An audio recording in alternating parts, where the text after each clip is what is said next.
Katy ISD is under fire for their cancellation of a school visit from New York Times bestselling kids author Jerry Craft. Now, roughly 400 parents signed a change.org petition calling for the cancellation of his appearance at the school because they claim the books teach critical race theory. Craft's new book centers around being one of the only students of color in a privileged white school. As a result, the district has also pulled Craft's books from the library while they're under review. Our panel tackles that issue tonight.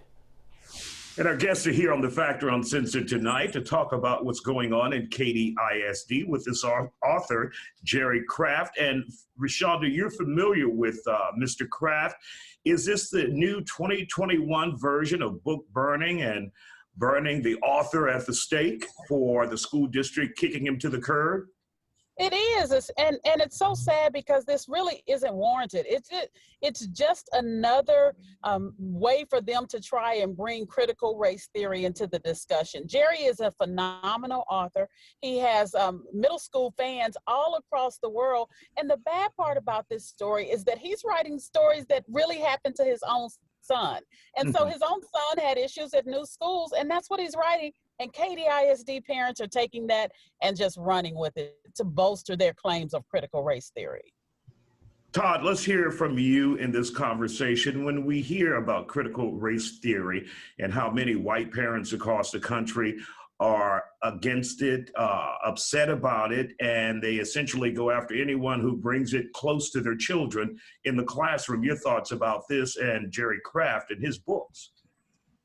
I think they need to realize that critical race theory usually is a law school course and it's an elective, or it's a graduate school course and it's an elective. So your first grade student, your kindergarten student, your fifth grade student, even your 12th grade student probably won't have to deal with this. And we have to also realize that only about 444 parents brought a complaint. I think I read somewhere that Katy has 80,000 students, and a lot of those parents are upset about this decision. So there is a light at the end of the tunnel, but people have to realize that children come into this world with a blank slate. And often when you see racist adults, it's because adults put that in their head as a child. So if we can get to them younger and teach them about the difference between people, black, white, rich, poor, we might be able to make a difference in the next generation. But too many people, when they hear about race, I think it's a case of hit dogs holler. If you feel guilty about talking about racism, it's usually because it hit close to home. There's black bigots and there's bigots of all races. But when a black bigot does something, I don't feel guilty because I didn't do that, and I don't feel that way. So it's a case of hit dogs holler. When you hear a lot of parents complaining about it, I think they have racism in their heart. Kevin Fulton, your opinion on what we're seeing at Katy ISD as a conservative African-American? Well, you know, I haven't read the books. It looks like the reviews it doesn't go too far into, CRT. So I don't have any opinion on specific books, but I do understand that parents are concerned. And what it looks like that Katy did was allow for parents to voice opinions. They pull the books, review them, and then make a decision on whether or not to put them out. I'd like seeing parents involved in the schools and deciding what their kids are reading. But you really can't blame parents.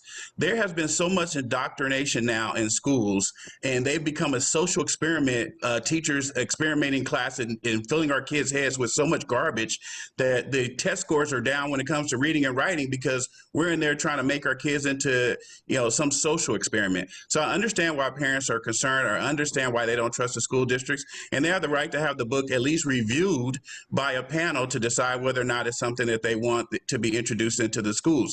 And just to remind everyone, nobody had this problem when they pulled Dr. Seuss books. Nobody had this problem when they pulled Huck Finn books. But once you go down this road of starting to pull books based on what we're scared of our kids reading, this is the result of that.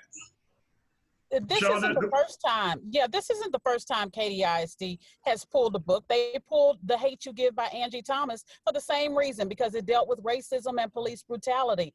These parents, an isolated group of parents, because I know a lot of parents in Katy ISD who want their children to read it. First of all, they don't want it reviewed. They want it pulled. They want their kids to be taught this rosy picture of both the past and the present, and they want their kids to grow up oblivious to anything that doesn't fit nicely into their narrative. All right, Todd, you have the last 30 seconds here. My brother said it's a social experiment, but I think education has always been a social experiment to shield us from reality. Like Rashonda said, they want to tell people that we have this rosy America, and America's never had any problems. America has always had problems, and a lot of stuff that we learn in class, in school, is nonsense. So we need to teach the kids the truth. Maybe we can make a difference with this next generation if we stop sugarcoating what actually happened in American history. All right. We want to thank you all for joining us here on The Factor Uncensored, talking about this interesting subject and see what happens with parents. And if we hear from the other parents, the majority of parents in that school district, as we know, the squeaky wheel gets the oil, and that's what happened so far in Katy ISD.